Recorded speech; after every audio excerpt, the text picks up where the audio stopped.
संख्या बघताना सगळी पण बघा आणि सुट्टी सुट्टी बघा. चला बघूया. बघा इथे एकच स्थानी 2 आहे, 6 आहे, 0 आहे, 2 आहे, म्हणजे सगळ्या सर्व संख्या आहेत. बेरीज करून बघूया. 8 आणि 3 11 आणि 2 13, 4 आणि 5 6 11, 5 आणि 2 7, म्हणजे बेरीज सुद्धा वेगळी. बेरीज लागत नाही, काय लागत नाही, काय लागत नाही. चारी पण संख्या सम आहे. मग जरा नीट बघा. आता या 8चा आणि या 32चा विचार करा, या 4चा आणि या 16चा विचार करा, या 5चा आणि या 20चा विचार करा, या 7चा आणि 42चा विचार करा. आता लगेच सुटते बघा. 8 32च्या पाड्यात आहे, 8 चौक 32, 4 16च्या पाड्यात, 16 4च्या पाड्यात आहे, 4 चौक 16, 20 5 चौक 20, 42 7 सख 42. बघा 8 चौक 32, 4 चौक 16, 5 चौक 20, म्हणजे 4चा भाग बसला, 4चा बसला, 4चा बसला, इथं बसला 6चा. म्हणजेच पहिला पर्याय, दुसरा पर्याय आणि तिसरा पर्याय हा एकमेकांशी सारखा आहे. बघा विद्यार्थी मित्रांनो, वाटतं गणित अवघड, किती सोपं गणित आहे, परंतु तसं त्या गणिताकडे आपल्याला बघता आलं पाहिजे. म्हणून लक्षात घ्या, कधी हे बघा, कधी हे बघा. हे म्हणजे काय बघा, 83 2 बघा, तर कधी 32 आणि 8 बघा. आपण 32 8 बघितलं, 16 4 बघितलं, 20 5 बघितलं, पण नियम एक आहे, इथं जे बघताय ते सगळीकडे बघा, म्हणजे तुम्हाला उत्तर मिळून जाईल. जसं की आता आपल्याला मिळालं 32 8 बघितलं, 16 4 बघितलं, 20 5 बघितलं, 42 7 बघितलं, आणि आपल्या लक्षात आलं की 8 चौक 32, 4 चौक 16, 5 चौक 20, 7 सख 42, म्हणजे 6 वेगळा आहे. पहिला, दुसरा आणि तिसरा पर्याय हा एकमेकांशी जुळतो, एकमेकांसारखा आहे. म्हणून गटात न बसणारी संख्या किंवा आपलं उत्तर विद्यार्थी मित्रांनो आपल्याला कोणतं भेटणार आहे? पर्याय क्रमांक 4 हे आपल्याला मिळणार आहे. आता खालचा प्रश्न बघा. खालचा प्रश्न हा वरच्याशी खूप मिळता जुळता आहे. जरा बघा, तुम्ही जर बघितलं तर बऱ्याच विद्यार्थी मित्रांनी याचं गणित उत्तर देखील काढलेलं असेल. बघा आता आपण काय विचार केला, 8 आणि 32 असा इथे विचार करूया. 1 आणि 86, 1 आणि 55, 1 आणि 24, 1 आणि 53, सगळे एकसारखं आहे. इथे एक आहे, इथे एक आहे, इथे एक आहे, इथे एक आहे, लागत नाही, काहीच लागत नाही. बरोबर. आता एकच स्थानचा विचार करूया. 6 5 4 3, म्हणजे 2 विषम संख्या आहेत आणि 2 समसंख्या आहेत. बेरीज करून बघा. 8 आणि 7 14 आणि 15, 5 आणि 5 10 आणि 11, 4 आणि 2 6 आणि 7, बेरीज सुद्धा वेगळी आहे. बरं कडच्या संख्याचा विचार करा. 6 आणि 1 7, 7 ने गेला 5 जुळत नाही, 5 आणि 6, 5 ने गेला 4 जुळत नाही. आता काय करायचं, तर बघायचं सारखं 1 आणि 86 बघितलं ना, आता उलट करा. हे 6 बघा आणि हे 11 बघा, हे 5 बघा आणि हे 15 बघा, हे 4 बघा आणि हे 12 बघा, हे 3 बघा आणि हे 15 बघा. चला सुरू करूया. 6च्या पाड्यात 18 आहे का? आहे की. 6 त्रिक 18. 5च्या पाड्यात 15 आहे का? आहे की. 5 त्रिक 15. 4च्या पाड्यात 12, हो, 4 त्रिक 12, आणि 3च्या पाड्यात 3 5 15. बघा इथं 3चा भाग बसला, इथं 3चा भाग बसला, इथं 3चा भाग बसला, मात्र चौथ्या पर्यायामध्ये 5चा भाग बसला. म्हणजे इथं बघताना काय बघितलं, 8 32 बघितलं, मात्र इथं बघण्यासाठी ती क्लुप्ती लागली नाही, वेगळी लागली. कोणती? 6 आणि 18 या पद्धतीने बघावं लागलं. मला तुम्हाला हेच विद्यार्थी मित्रांनो सांगायचं आहे, कितीही अंकी संख्या उद्या आपल्याला त्या संख्येकडे वेगळ्या दृष्टिकोनातून सर्वांगाने बघता आलं पाहिजे, तरच आपल्याला उत्तर काढता येऊ शकतं. आणि अर्ध्या मिनिटामध्ये वर्ग, घन, मूळ, संयुक्त, बेरीज, विषम, सम, गुणाकार, भागाकार, वजाबाकी, बेरीज सारखे का हे बघता आलं पाहिजे. आणि म्हणून तुर्तास या प्रश्नापुरतं पहिला पर्याय, दुसरा पर्याय आणि तिसरा पर्याय एकमेकाशी जुळतो, कारण 3 भाग दिलेला आहे त्याला, आणि चौथा पर्याय हा त्या 3 गटांमध्ये बसत नाही. म्हणून या प्रश्नापुरतं आपलं उत्तर पर्याय क्रमांक 4 या ठिकाणी आपल्याला सहजतेने मिळणार आहे. विद्यार्थी मित्रांनो, आता पुढील उदाहरणाकडे बघूया. आता हे उदाहरण कसं आहे बघा. मगाशी आपण सांगितलं की ज्याचे 1 ते 20 वर्ग पाठ आहेत ते वर्गावर आधारित उदाहरण सोडवू शकतात, परंतु त्यासोबत मी एक गोष्ट अजून सांगितली होती की 1 ते 20 चे वर्ग पाठ करा, परंतु सोबत 1 ते 10 चे घन सुद्धा पाठ करा. आणि घन संख्यांवर आधारितच आता आपण उदाहरण मांडत आहोत. चला तर बघूया. बघा सर्वात सोपं, ज्याला घन पाठ असतील त्याला हा वरचा प्रश्न लगेच सुटणार आहे. खालचा प्रश्न जरा फसवा आहे, परंतु वरचा लगेच सुटणार आहे. बघूया. चला 2 नंबरचा पर्याय बघा. 64 हा कितीचा घन आहे? 4चा. घन म्हणजे काय? 4 गुणिले 4 गुणिले 4. एकाच संख्येनं त्याच संख्येला 3 वेळा गुणणं, 1 2 3, बरोबर का? गुणलं की काय येतं आपल्याला?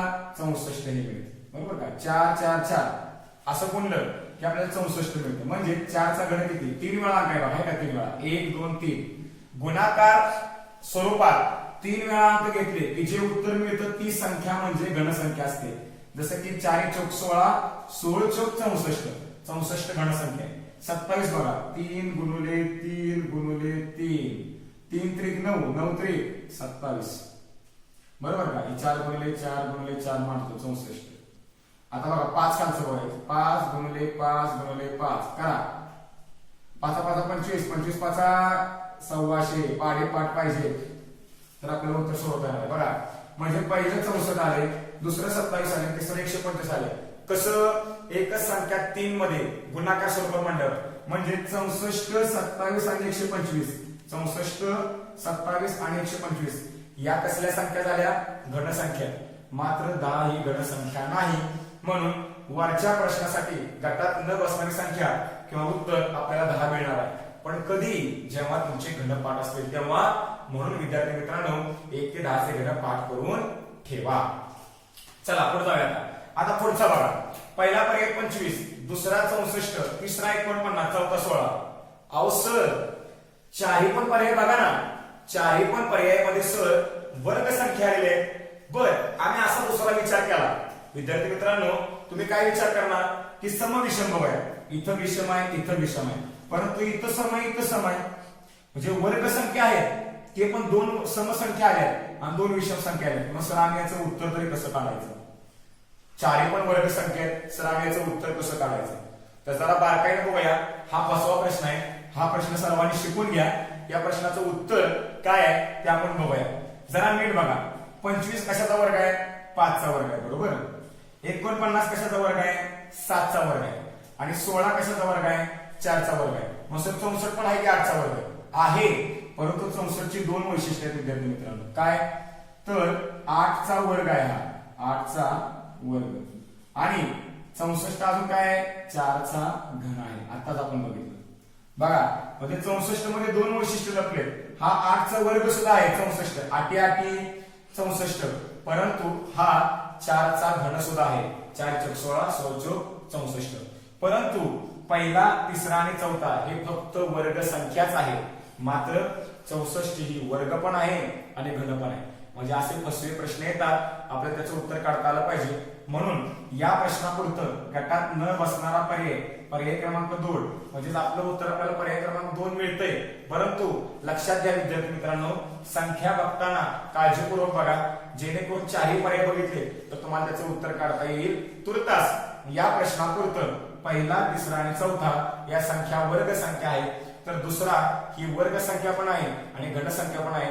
म्हणून आपलं उत्तर आपल्याला गटात न बसणारी संख्या किंवा आपलं उत्तर पर्याय क्रमांक 2 हे आपल्याला असं मिळणार आहे.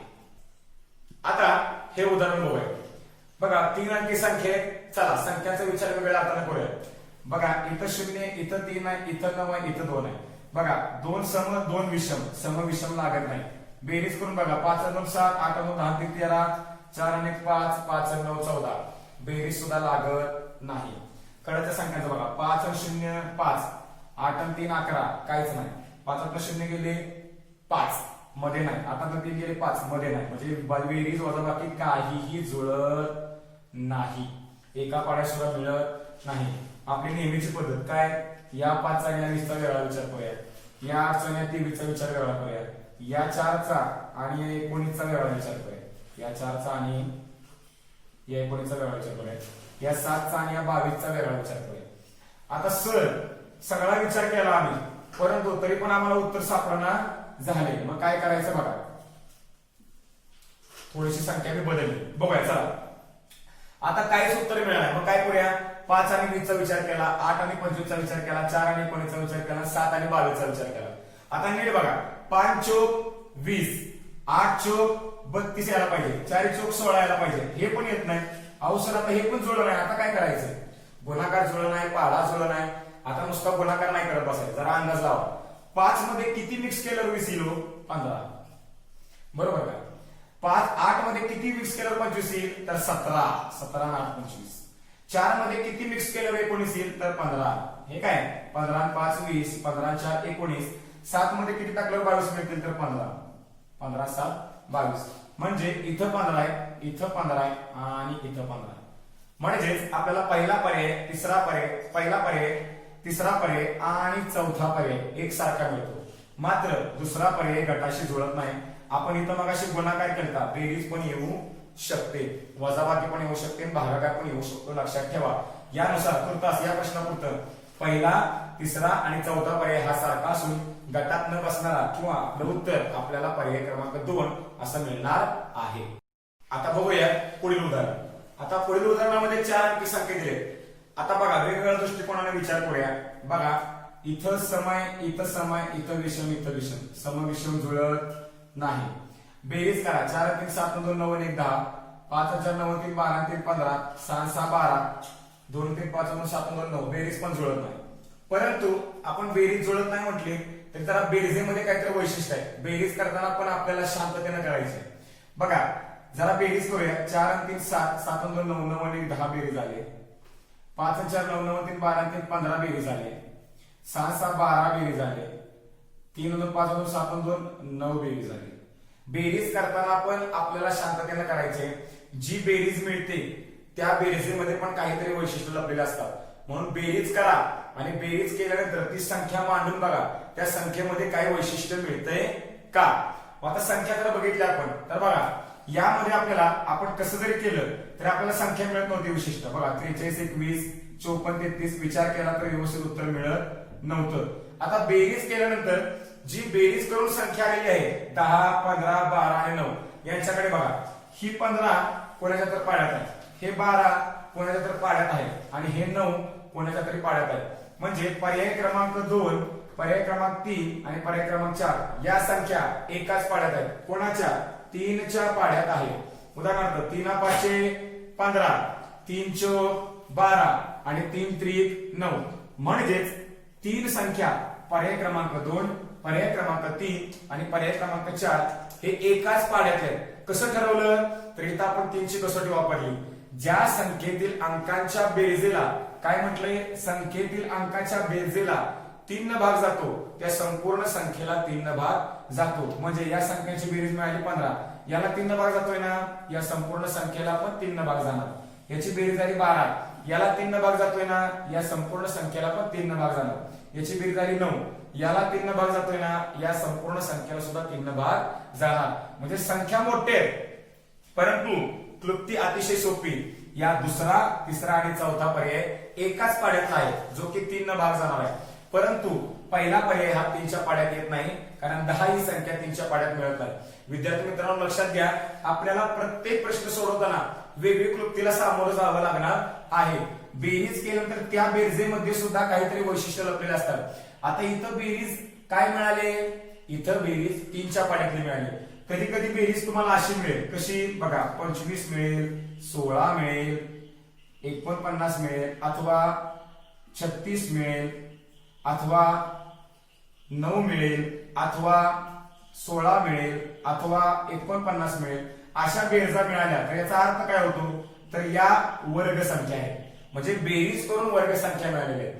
कधी कधी तुम्हाला बेरीज करून 1 मिळेल, कधी कधी 8 मिळेल, कधी कधी 27 मिळेल. आता 1 8 27 या कसल्या संख्या आहेत, घन संख्या. म्हणजे बेरीज केल्यानंतर जी बेरीज केल्यानंतर येणारी संख्या आहे त्या संख्येमध्ये सुद्धा काही वैशिष्ट्य लपले असतात. कधी कधी बेरीज तुमची 7 मिळेल, कधी कधी बेरीज तुमची 11 मिळेल, कधी कधी 13 मिळेल, कधी कधी 19 मिळेल. मग या संख्या कसल्या आहेत, 7 11 13 19 या मूळ संख्या आहेत. म्हणजे विद्यार्थी मित्रांनो गणित जरी मोठं आलं, संख्येतील अंक जरी जास्त आले तर त्याची बेरीज करून बघा बेरीज काय मिळते. किंवा आपण सांगितल्याप्रमाणे आपली पहिली क्लुप्ती या 43 चा या 21 चा वेगळा विचार करा. कधी कधी 432 आणि फक्त 1 चा विचार करा. कधी कधी या 321 आणि या एका 4 चा विचार करा. कधी कधी या 4 आणि या 2 चा विचार करा. 3 आणि 1 चा विचार करा. म्हणजेच 4 अंकी संख्यांमध्ये वेगवेगळ्या कृत्या लागू शकतात. तुर्तास या प्रश्नापुरतं आपण काय केलं तर बेरीज करताना आपल्याला बेरजेमध्ये वैशिष्ट्य सापडली. इथं बेरीज 3 च्या पाड्यातली मिळाली. त्याचबरोबर मी तुम्हाला आता सांगितलं बेरीज वर्ग संख्या असू शकते, बेरीज गण संख्या असू शकते, बेरीज मूळ संख्या असू शकते. तुर्तास या प्रश्नापुरतं दुसरा पर्याय, तिसरा पर्याय आणि चौथा पर्याय यांची जी बेरीज झालेली आहे ती 3च्या पाड्यातली आहे. मात्र पर्याय क्रमांक 1 3च्या पाड्यात येत नसल्यामुळे आपल्याला गटात न बसणारा पर्याय किंवा आपलं उत्तर अशा प्रकारे आपल्याला पर्याय क्रमांक 1 मिळणार आहे. कधी कधी विद्यार्थी मित्रांनो संख्या या भागाकाराच्या स्वरूपात देतात, गुणाकाराच्या स्वरूपात पण देतील. ज्या अर्थी ते भागाकाराच्या स्वरूपात देतात त्या अर्थी आपल्याला एक ते क्ल्यू देऊन जातात. आता हे भागाकाराच्या स्वरूपात आहे तर पहिल्यांदा भागाकारच करून बघूया आपल्याला उत्तर सापडतंय का. चला बघा 5च्या पाड्यात 15 आहे का बघा. 5 एके 5, 5 त्रिक 15, भागाकार किती मिळाला 3. 8 एके 8, 8 त्रिक 24, 3 मिळाला. 5 एके 5, 5 9 45, 9 मिळाला. 7 एके 7, 7 त्रिक 21, 3 मिळाला. म्हणजे इथं 3 मिळाला भागाकार, इथं 3 मिळाला आणि इथं 3 मिळाला. संपलं आपलं उत्तर झालं. म्हणजे लक्षात घ्या कधी कधी भागाकाराच्या स्वरूपात पण आपल्याला देतील. याचं उत्तर इतक्या सोप्या पद्धतीने असतं. याचा भागाकार 3, याचा भागाकार 3, याचा भागाकार 3. म्हणजे आपलं उत्तर किंवा गटातनं बसणारा पर्याय आपलं उत्तर पर्याय क्रमांक 3 असं आपल्याला मिळणार आहे. का तर भागाकार केल्यानंतर पहिला, दुसरा आणि चौथा पर्याय 3 असा मिळालेला आहे म्हणून आपलं उत्तर पर्याय क्रमांक 3 असं आहे. आता हे उदाहरण बघूया. बघा विद्यार्थी मित्रांनो हे सुद्धा उदाहरण भागाकाराच्या स्वरूपात दिले. मला तुम्हाला सांगायचं आहे असं की भागाकाराच्या स्वरूपामध्ये सुद्धा वेगवेगळी उदाहरणं दिली जाऊ शकतात. त्याचा सराव आपण आता घेणारच आहोत जो की आपण सुरू केलाय. आता इथं भागाकार दिला, इथं पण भागाकार करून बघूया काय होतंय. बघा 5 5 25, इथं 5 मिळालं. 7 7 49, इथं 7 मिळालं. 8 8 64, इथं 8 मिळालं. बघा 5 7 8 वेगवेगळ्या संख्या मिळत आहेत. याचा अर्थ इथं भागाकार करून जमणार नाही. इथं दुसरी क्लुप्ती लावायला लागणार. काही विद्यार्थी मित्रांनी याचं उत्तर पण काढलं असेल. सर अहो हे खूप सोपं आहे उदाहरण. कसं काय बघा की 5 चा वर्ग 25, 7 चा वर्ग 49, 8 चा वर्ग 64, 9 चा वर्ग 81. अरे बापरे सगळेच पर्याय सारखे आले ते. परंतु सावध व्हा, थोडासा धोका काय बघा. यामध्ये एक पर्याय असा आहे की जो उलटा आहे. उलटा म्हणजे काय बघा, या भागाकाराच्या स्वरूपामध्ये 2 गोष्टी असतात. एक असतो अंश आणि एक असतो छेद. आपण 25 ला अंश म्हणतो, 5 ला छेद म्हणतो. म्हणजे सगळे जे वर्ग आहेत ते अंशात आहेत. बघा पहिला पर्याय अंशात आहे, दुसरा पर्याय अंशात आहे, तिसऱ्या पर्यायात वर्ग संख्या अंशात आहे. परत लक्षात घ्या पहिल्या पर्यायामध्ये जी वर्ग संख्या आहे ती अंशात आहे. 5 चा वर्ग वर मांडलाय, दुसऱ्या पर्यायात 7 चा वर्ग वर मांडलाय, तिसऱ्या पर्यायात 8 चा वर्ग वर मांडलाय. परंतु चौथा पर्याय जरा नीट बघा, चौथा पर्याय 9 चा वर्ग खाली मांडलाय. म्हणून या चारही पर्यायामध्ये गटात न बसणारी संख्या किंवा उत्तर आपल्याला 4 मिळणार आहे. कारण बाकीच्या 3 पर्यायामध्ये वर्ग संख्या वर आहे, मात्र चौथ्या पर्यायामध्ये वर्ग संख्या खालच्या बाजूला दिली गेलेली आहे. भागाकाराच्या स्वरूपात वर्ग संख्या, घन संख्या, दोघांची बेरीज, दोघांचा गुणाकार, याची दुप्पट, याची दुप्पट अशा प्रकारे वेगवेगळ्या क्लुप्त्या वापरून आपल्याला प्रश्न विचारले जाऊ शकतात. आपल्याला सगळ्या बाजूने विचार करता आला पाहिजे. भागाकार म्हणलं की नुसतं भागाकार नसतं तर वेगवेगळ्या पद्धतीने अंश आणि छेद याचा प्रत्येकी विचार करून कधी कधी याला संक्षिप्त रूप द्यावं लागतं. संक्षिप्त रूप म्हणजे काय बघा, याचं संक्षिप्त रूप करूया. काय होईल 7 1 7, 7 7 49, 7 छेद 1 काय झालं, याचं अति संक्षिप्त रूप झालं. मग याच्यावर सुद्धा प्रश्न विचारतात. तुर्तास या प्रश्नापुरतं वरच्या बाजूला वर्ग मांडलेले आहेत, मात्र चौथ्या पर्यायामध्ये खालच्या बाजूला वर्ग आहे. म्हणून यामध्ये गटात न बसणारी संख्या किंवा उत्तर आपल्याला पर्याय क्रमांक 4 अशा पद्धतीने सहज मिळणार आहे. भागाकाराच्या स्वरूपातलं हे पुढचं उदाहरण असं आहे बघा. 4/20, 8/8, 4/16 आणि 32/2. प्रत्येकाला विद्यार्थी मित्रांनो भाग जातो बरोबर आहे, परंतु प्रत्येकाचा भागाकार वेगळा येतो. बघा 4 25, 5 येते, 8 1 8, 1 आला, 4 1 16, 4 आला. भागाकार वेगळा आहे. दुसरा विचार करूया जरा. बघा प्रत्येक संख्या वेगळी आहे तर आपण इथं जरा गुणाकार करून बघूया का. जरा बघा 20 चौक 80, 8 8 64, 16 चौक 64 आणि 32 गुणे 64. म्हणजे भागाकार स्वरूपात असणाऱ्या संख्येचा गुणाकार 64 आला, इथं 64 आला, इथं 64 आला. परंतु आपल्याला 64 64 मिळालं, परंतु पहिल्या पर्यायामध्ये गुणाकार किती मिळाला 80 मिळाला. जसं की मी मागास सांगितल्याप्रमाणे भागाकाराच्या स्वरूपात देखील संख्या दिल्या असतील तर त्यांचा नुसता भागाकार करतील असं सांगता येत नाही. त्यांचा गुणाकार पण करू शकतात, त्यांची बेरीज सुद्धा करू शकतात, त्यांची वजाबाकी सुद्धा करू शकतात. फक्त आपल्याला अंदाज लावता आला पाहिजे. जसं की इथं काय केलाय गुणाकार 8 8 64, 16 चौक 64, 32 गुणे 64.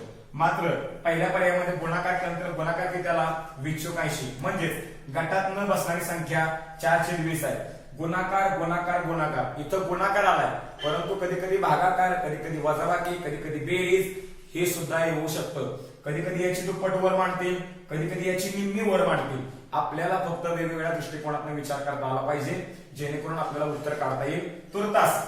या प्रश्नापुरतं पर्याय क्रमांक 2 अंश आणि छेदाचा गुणाकार 64 आला.